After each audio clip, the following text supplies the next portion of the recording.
Bien, je voudrais vous saluer, vous dire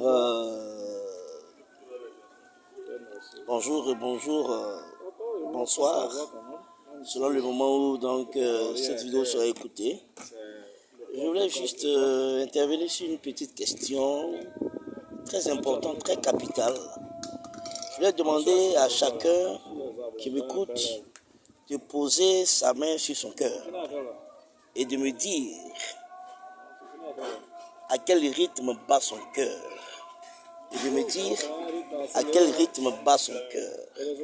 Cette question est posée pour la simple raison que nous voulons mettre en évidence l'importance d'un élément fondamental que nous trouvons dans notre vie de tous les jours, qu'on rencontre dans notre vie de tous les jours et qui concerne tout le monde sans exception et sans exclusion. Nous avons parlé du rythme cardiaque, donc du battement du cœur. Le cœur qui bat est synonyme de vie. Quand vous naissez, le premier bruit qu'on entend est un bruit de pleurs. C'est un son de pleurs qu'on entend. Et c'est symbole de vie. Quand un bébé naît, quand une mère connaît une maternité et qu'un bébé naît, quand le bébé n'émet pas de son, cela est inquiétant. D'autant plus inquiétant que ça nous renvoie à la question de mort. Donc le son, c'est la vie. Le son, c'est la musique. Parce que la musique, c'est là de combiner les sons qui sortent à les rendre agréables. Alors, la musique, l'éducation musicale est une compétence, tout comme l'art plastique, tout comme les mathématiques, tout comme toutes les disciplines, toutes les compétences qui existent. En tant que compétence, l'opportunité est donc donnée aux élèves de pouvoir se définir dans ces domaines de compétences-là, de pouvoir montrer leur savoir-être dans ce domaine de compétences-là. Alors d'où vient-il qu'on nous parle de matière facultative, donc de compétences facultatives?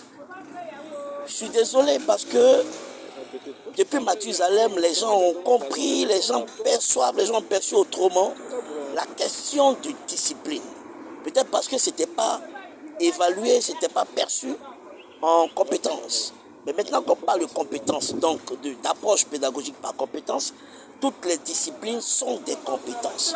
Et donc toutes les disciplines doivent être enseignées et au niveau des évaluations donc formatives, sinon certificatives, tous les élèves qui ont donc fait l'objet d'évaluation durant toute l'année dans leurs compétences, dans les disciplines, dans les compétences, doivent être évalués donc au niveau des évaluations certificatives, c'est-à-dire les examens de fin d'année. On ne doit pas avoir d'exclusion à dire non, ce sont des matières facultatives. L'enfant, l'élève, l'apprenant a eu à apprendre cette discipline-là depuis la 6e jusqu'en terminale. En terminale, il passe le baccalauréat et du coup, il obtient 15, soit en art plastique, soit en musique. Et on lui dit que les 5 points là doivent être pris en compte au cas où on doit pouvoir lui donner, on doit pouvoir l'encourager, on doit pouvoir donc lui permettre d'avoir un bonus. Mais c'est inacceptable. Dès l'instant où l'enfant a composé dans la discipline, ça doit être comptabilisé dans l'ensemble des points obtenus. S'il a composé et qu'il lui reste 5 points, les 5 points qu'il a obtenus là-bas, dans l'éducation musicale et dans les matières, et dans le domaine donc, de l'art plastique, ça doit pouvoir être comptabilisé, puisque c'est des points acquis. C'est des points acquis, c'est des points obtenus par l'enfant.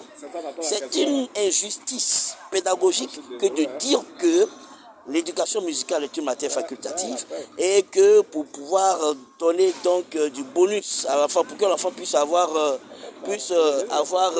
la mention excellente, on tient compte de cette note-là pour pouvoir donc lui permettre d'avoir la mention. Mais ces points peuvent lui être attribués pour lui permettre d'avoir son bac. S'il lui manquait 2 points, il a 5 points. S'il lui manquait 2 points, on prend les 5 points, on le met, il a son bac. Donc beaucoup d'élèves ont échoué, beaucoup d'apprenants ont échoué parce que leur note d'éducation musicale n'a pas été prise en compte, parce que les gens n'ont pas, parce que ces élèves n'ont pas été dans une posture d'être encouragés, donc d'avoir des notes qui leur permettraient d'être encouragés. Et donc ils n'ont pas profité, n'ont pas bénéficié des notes qu'ils ont obtenues à la sueur de leur front durant toutes ces années d'études musicales d'éducation musicale durant toutes ces années d'études au niveau des arts plastiques. Vous comprenez un peu cette injustice? Alors, ce qu'il conviendrait de faire, c'est tout simple. Les notes obtenues par l'élève qui a composé en éducation musicale doivent être prises en compte dans la comptabilité de l'ensemble de tous ces points obtenus à l'examen. Que la notion facultative là soit, que le verrou de la facultativité de cette discipline de l'éducation musicale doit sauter. Ça doit être supprimé pour la simple raison qu'une compétence ne peut pas être facultative. Si l'on admet que l'éducation musicale est une compétence, alors sur la base des évaluations qui se font, en fin d'année à l'examen, les notes doivent être prises en compte, que ce ne soit pas facultatif. Et qu'on n'attend pas de vouloir donner une mention à l'élève et puis qu'on prend le point là-bas pour pouvoir lui permettre d'avoir la mention. Non, c'est inacceptable. C'est une discipline comme les autres et il faut absolument que à l'examen en fin d'année, les enfants qui vont être évalués dans le cadre d'une évaluation certificative puissent avoir les notes qui leur reviennent de 3. S'il y a des établissements où les élèves ne font pas la musique, en ce moment, ce ne sera pas une obligation pour eux. Parce qu'en EPS, ceux qui sont dispensés, on ne les oblige pas à venir composer. Ceux qui sont dispensés n'ont pas de notes. Donc on peut aller sur cette base-là pour régler le problème de ceux qui sont dans des établissements où il n'y a pas de procès d'éducation musicale. C'est simple, aussi simple que bonjour. Mais là où il y a des procès d'éducation musicale et que l'enseignement se fait depuis la 6e jusqu'en terminale, ça doit être obligatoire et ça ne doit pas être facultatif. Parce que la compétence ne peut pas être facultative.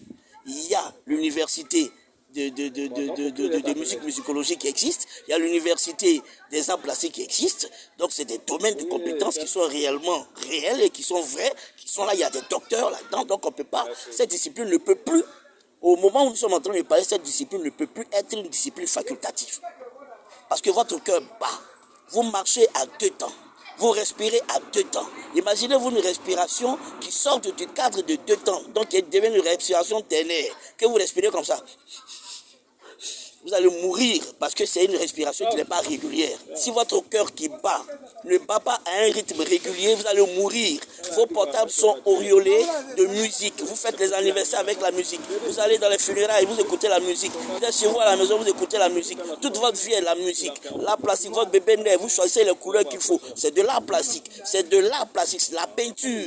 Vous vivez avec l'art plastique. Votre cœur bat à un rythme régulier et cadencé. Si votre cœur bat à un rythme qui n'est pas régulier et cadencé, vous êtes mort. Comment voulez-vous dire qu'une discipline qui relève de tous ces facteurs-là soit une matière, soit une discipline facultative? C'est que votre vie elle-même, elle est facultative.